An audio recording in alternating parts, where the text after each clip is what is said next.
누가복음 13장 1절부터 17절까지 말씀입니다. 딱 두 가지로 요약해서 말씀드리면 외식하지 말라라는 말씀과 회개하라는 말씀입니다. 외식이라고 하는 것, 신약 성경에 많이 기록되어 있으니까 특히 예수님이 공생의 기간 중에 유대인들, 그 중에 지도자 계급, 서기관들과 바리새인들을 콕 집어서 외식하는 자들이라고 굉장히 강도 높은 말씀으로 질책을 하시죠. 마태복음 23장에 기록되어 있습니다. 외식하는 서기관들과 바리새인들이여 화 있을진저 화가 있을 것이다. 그 화를 우리가 신약 성경을 통해서 보면 하나님을 믿는다고 한 사람들이 결국은 지옥에 던져진다는 그런 말씀이죠. 마태복음 23장 속에서도 그 내용이 들어있습니다. 독사의 자식들아, 너희가 어떻게 지옥의 판결을 면하겠느냐. 이 말씀이 예수님 당시에 유대인들, 바리새인과 서기관들에게만 국한된 말씀일까요? 화가 있다고 경고하신 말씀은 사도들을 통해서 우리에게 신약 성경으로 주어졌지만 결국은 교회에 들어와 있는 기독인들을 향해서 회개하라고 촉구하는 말씀으로 이해하시면 됩니다. 왜냐하면 서기관과 바리새인들 못지않게 이 시대 교회에 믿는다고 하는 사람들의 위선이 심각합니다. 인간은 원래 위선적인 게 있습니다. 누구나 다 그렇습니다. 사람한테 잘 보이려고 하는 게 있죠. 저도 그거 부인하지 않습니다. 내게 영향력을 주는 사람, 내게 유익을 줄 수 있는 사람 앞에서 그 사람의 눈치를 보게 되고 그 사람의 기분을 살피게 되고 그렇습니다. 그렇게 살아왔습니다. 저도. 특히 복음을 선포하는 이런 목사의 자리에 서기 전까지는 누구보다도 겉과 속이 다른 이중적 삶의 태도를 가지고 살았던 것 사실입니다. 그거 부인 못합니다.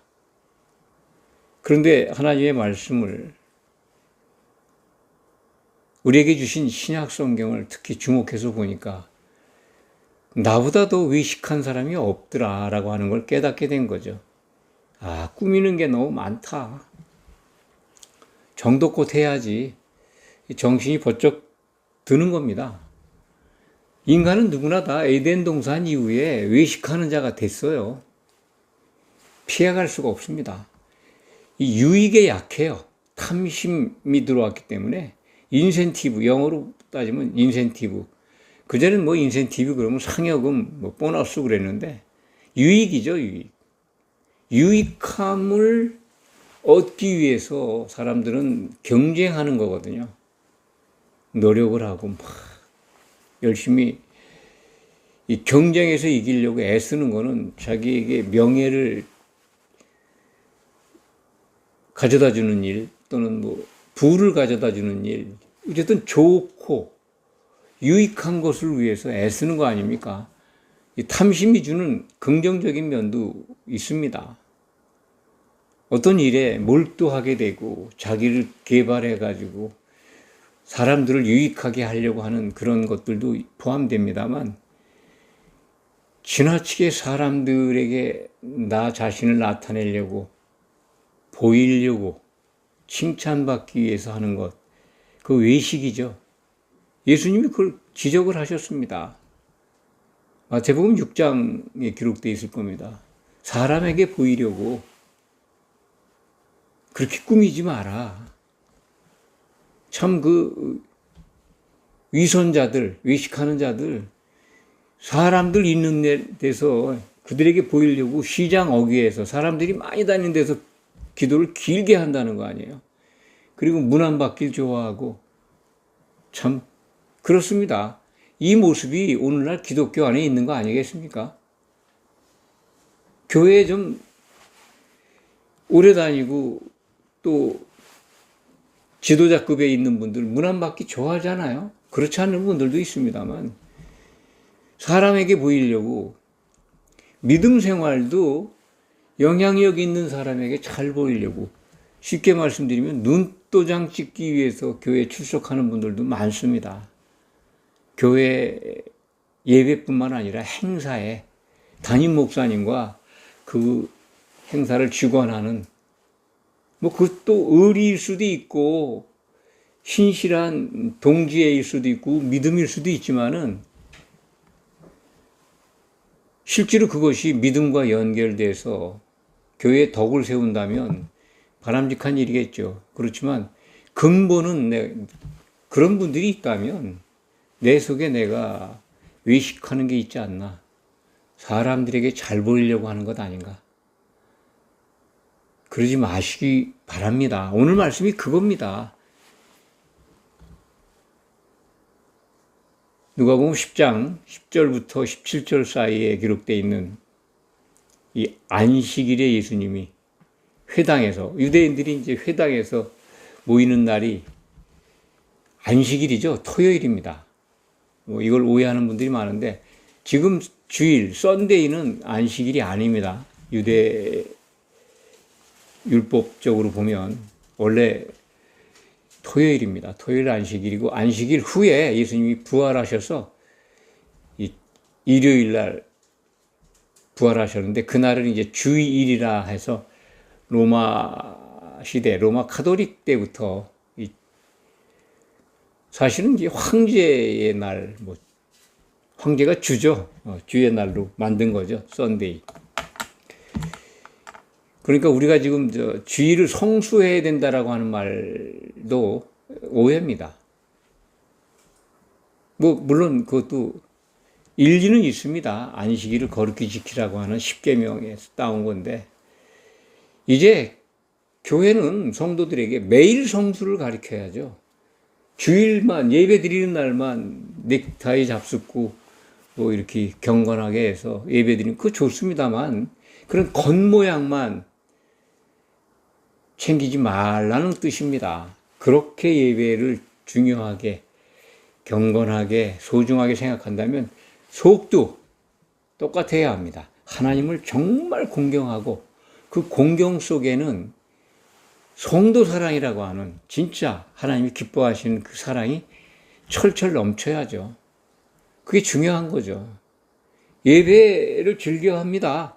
그러면서 형제 사랑은 없고 자기 사랑만 가득하면 그게 외식이죠. 뭐 다른 게 외식입니까? 오늘 누가복음 13장 10절부터 17절 사이에 회당장이 그 예수님이 행하는 표적을 보고 기분 나쁘죠? 안식일에 와서 병을 고치는 사람과 병 고침받는 사람 둘 다 기분 나쁜 존재들입니다. 그것이 이제 이 회당장이 한 말씀 하시죠. 분을 내잖아요. 그리고 예수님한테 직접 말을 못해요. 말을 못하고 무리들에게 그 둘러싼 그러니까 예수님이 오셨으니까 많이 따라왔을 거고 안식일이니까 또 회당에 그들 나름대로 유대교 예배죠. 유대교 예배를 보러 이제 안식일 지키러 온 거죠.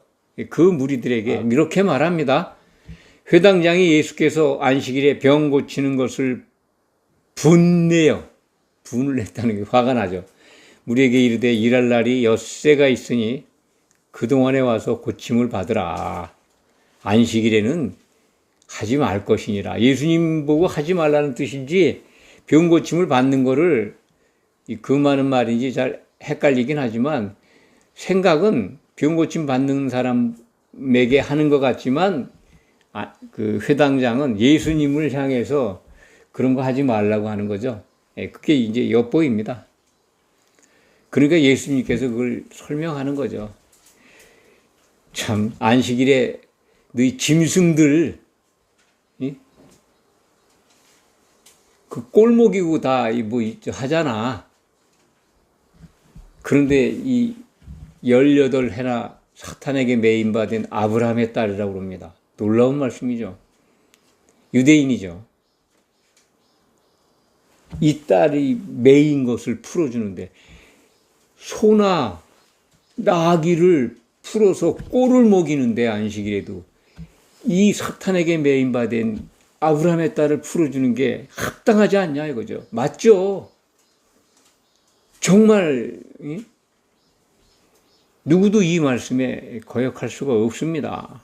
그런데 우리가 여기서 주목할 거는 이 꼬부라지고 귀신 들려가지고 아팠겠죠. 그리고 꼬부라지고 조금도 몸을 못 펴요. 못 편다는 건 허리를 못 핀다는 걸로 이해합니다. 다리도 못 필 수가 있겠죠. 손도 못 필 수가 있습니다. 꼬부라져가지고 움직이질 못하는, 얼마나 지금의 기준으로 따지면 굉장한 중증 장애인이죠. 근데 그게 사탄에 매여 있다는 거예요. 이것을 우리가 여기서 또 주목할 필요가 있습니다. 사탄에 매인 것. 모든 사람들의 육신의 질병이나 이런 건 공격, 마귀의 공격을 통해서 온다는 걸 알 수가 있습니다. 인간의 몸이 흙으로 되어 있기 때문에 흙을 공격하도록 허락받은 마귀의 수절들을 동원해서 아프게 하는 거죠. 그것을 이제 우리가 이해한다면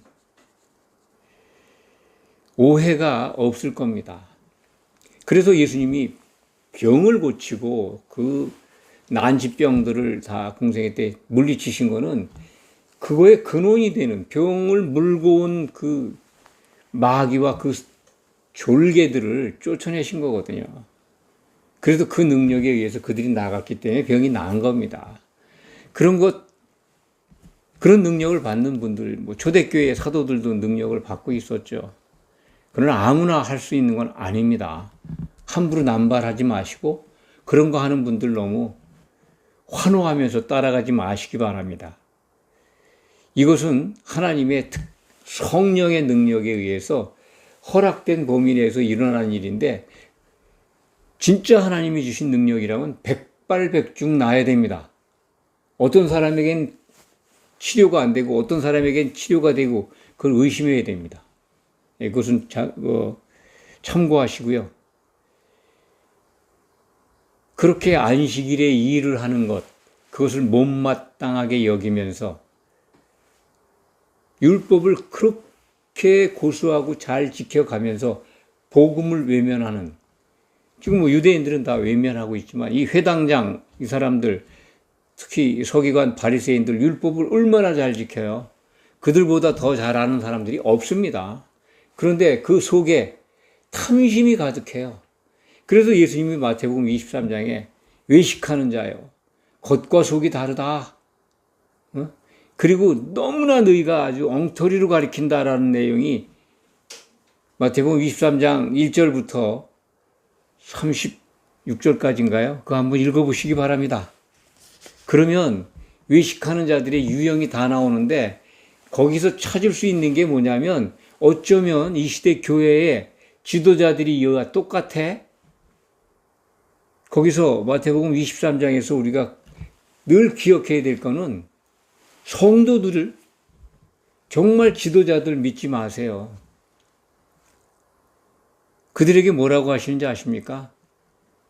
천국의 문을 막고 서서 자기도 안 들어가고 들어가고자 하는 자들도 막고 있다는 거예요. 그렇습니다. 이 시대 기독교 안에 그러한 유형의 지도자들이 꽤 많습니다. 복음을 선포하고 하나님의 은혜를 찬양하고 말씀을 선포하지 않는 목사들이 어디 있나요? 없죠. 잘못 가르치기 때문에 그렇습니다. 복음의 내용이, 복음의 결론이 뭡니까? 예수님이 다시 오신다는 거잖아요. 다시 오시면 심판하시고, 심판에 탈락하면 지옥 간다는 거 아닙니까? 그걸 가르치지 않는다면 위험한 겁니다. 그러니까 천국문을 닫고 있다고 하는 거는요, 예수 천국 불신 지옥이에요. 그게 천국에 들어와서 해야 될 일이 있는데 예수 믿기만 하면 이미 천국에 가는 게 보장돼 있다고 하는 거예요. 그렇지 않습니다. 우리는 지금 천국 안에 들어와서 양육받아야 됩니다. 그래서 천국은 애쓰는 자들, 침노하는 자들이 차지한다라고 예수님이 말씀하신 거예요. 천국은 침노하는 자들에게 빼앗기느니라. 기억하시기 바랍니다. 하나님 나라에는 애써야 들어와요. 들어와서 할 일이 있습니다, 우리들. 지금 예수님의 몸으로 하나가 돼야 돼요. 그거 하기 위해서 지금 교회에 초청을 받은 거고, 교회에 들어온 자들이 하나 되게 하기 위해서 예수님은 자기의 이름으로 하나님께서 보내신 성령을 예수님의 이름으로 보내신 겁니다.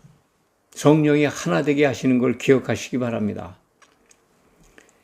그래서 다시 이제 앞으로 갑니다. 누가복음 13장 1절부터 9절에 이제 회개하라고 한 말씀이 먼저 있었죠. 그것은 어떤 사람이 질문을 했을 때 그에 대한 답을 하신 겁니다. 두어 사람이 와가지고 갈릴리 사람들이 빌라도에게 해를 받은 것 같아요. 해를 받았다는 게 이제 죽임을 당했습니다. 피를 섞었다. 그들의 재물에. 이게 이제 그들의 재물 그러면 아마 갈릴리 사람들이 예루살렘에 제사, 절기인지 아닌지는 모르겠습니다만 번제 드리러 왔던 것 같아요. 그런데 이제 빌라도에게 잘못 보이는지 죄를 졌는지 그들 기준으로의 죄겠죠. 뭐가 잘못됐는지 하여튼 그들이 죽임을 당했습니다. 결국은 그들 죄물에 자기들의 피가 섞여 있다. 그런 뜻으로 이해가 되는데 그것을 이제 그게 어찌된 영문입니까? 라고 질문하는 거죠. 그들이 죄가 어디에 있습니까? 또는 그들이 죄가 졌기 때문에 그렇게 당한 거죠? 또는 빌라도가 너무 이거는 정말 잘못된 거 아닙니까? 라고 이제 고발하는 형식의 그런 내용일 수도 있습니다. 그런데 어쨌든 예수님은 그들이 기대하는 것과는 다르게 답변을 하십니다. 갈릴리 사람들이 그 해를 받은 갈릴리 사람들이 다른 갈릴리 사람들보다 죄가 더 있어서 그렇게 해를 받은 줄 아느냐? 아니라는 거죠. 또 실로암 망 때 그까지 이제 그 당시에 그런 일이 있었나 봐요. 그런 사건이. 망대라고 하는 건 이제 멀리 보는 이 성 위에 망루죠. 그게 이제 높이 싼 뭐 탑 비슷하겠죠. 그게 무너져가지고 거기 있던 사람들인지 아니면 지나가던 사람들인지 18명이나 죽었습니다. 그러니까 어떻게 보면 지나가던 사람이 죽었으면 재수가 얼마나 없는지 모릅니다. 그죠? 정말 아닌 밤중에 홍두깨라든지 뭐 청천 하늘의 병력 같이 그냥 화를 당한 거죠.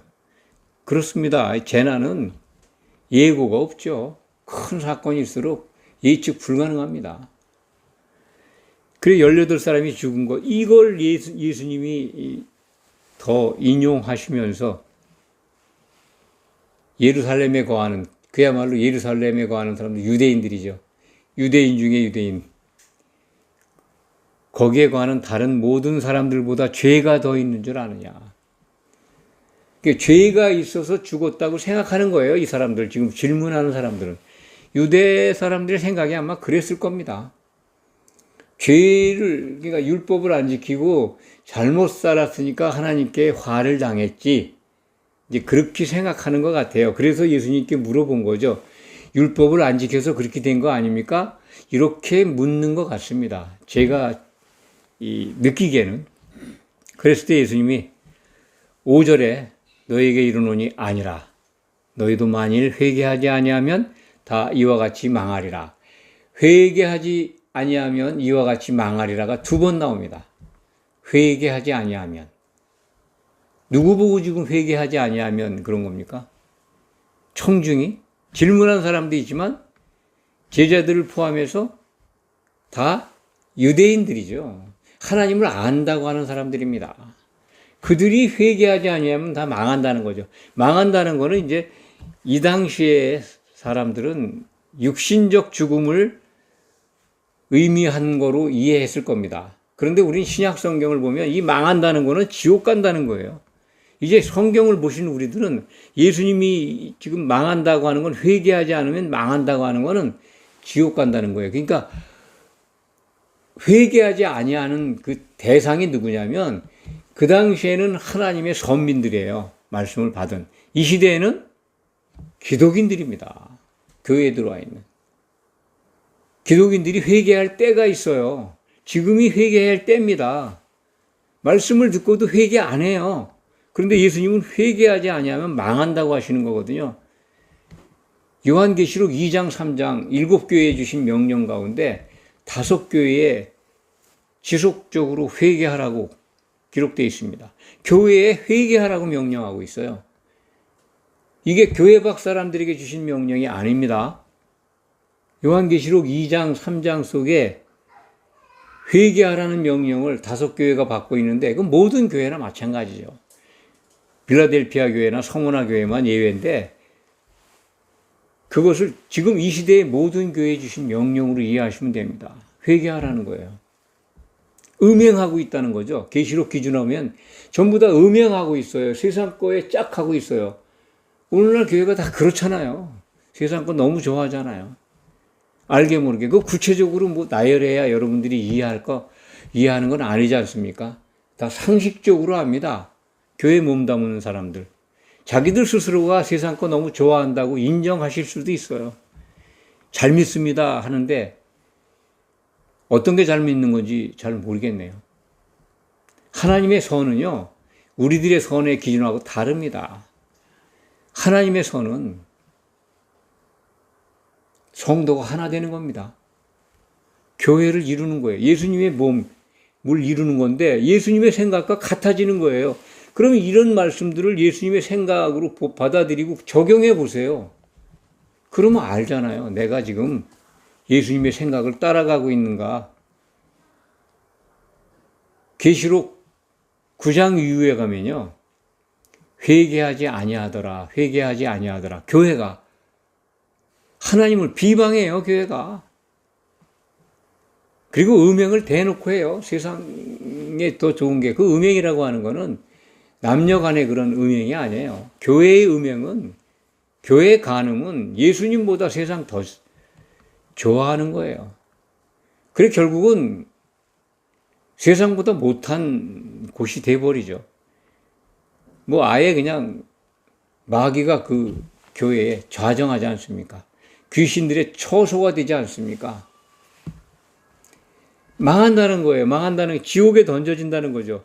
기독인들이 잘 들어야 합니다. 이게 회개예요. 회개는 했는데요. 음행했으니까 회개하라는 거죠.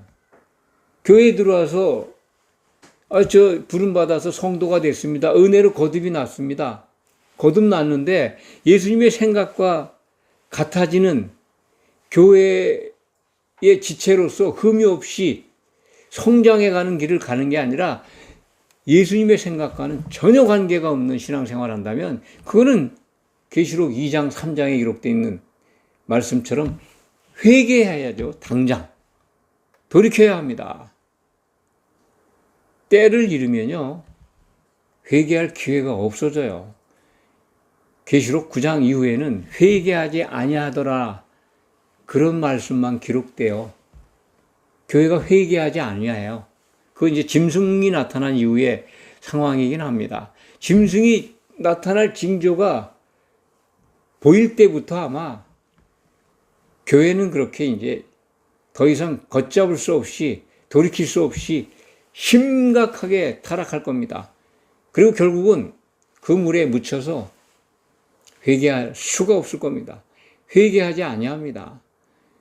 성도 여러분, 이제 이 오늘 본문 말씀이나 성경에 기록된 말씀을 보고 이제 그 음행이나 예수님의 생각에서 벗어난 그 길에 가는 거 그거 이제 멈춰야 합니다. 기회 두 번 다시 오지 않아요. 때를 놓치면요 지옥 판결을 피하지가 못합니다. 피할 수가 없어요. 예수님이 오죽하면 그렇게 서기관 바리새인들에게 그렇게 경고하시면서 너희가 어찌 지옥의 판결을 피하겠느냐고 하셨어요. 그거 꼭 기억하시기 바랍니다. 이 시대에 교회에 주시는 명령이에요. 예수님 당시에 예수님 안 따라다닌, 예수님을 배척하고 예수님을 죽이려고 했던 그 사람들에 대한 말씀이 아닙니다. 사도들이 기록한 성경 말씀을 보고 예수님을 주라 부르는 자들이, 우리들이 예수님의 생각으로 온전하게 하나 되기를 원하시기 때문에 그렇게 경고하신 겁니다. 기억하시기 바랍니다. 기도하겠습니다.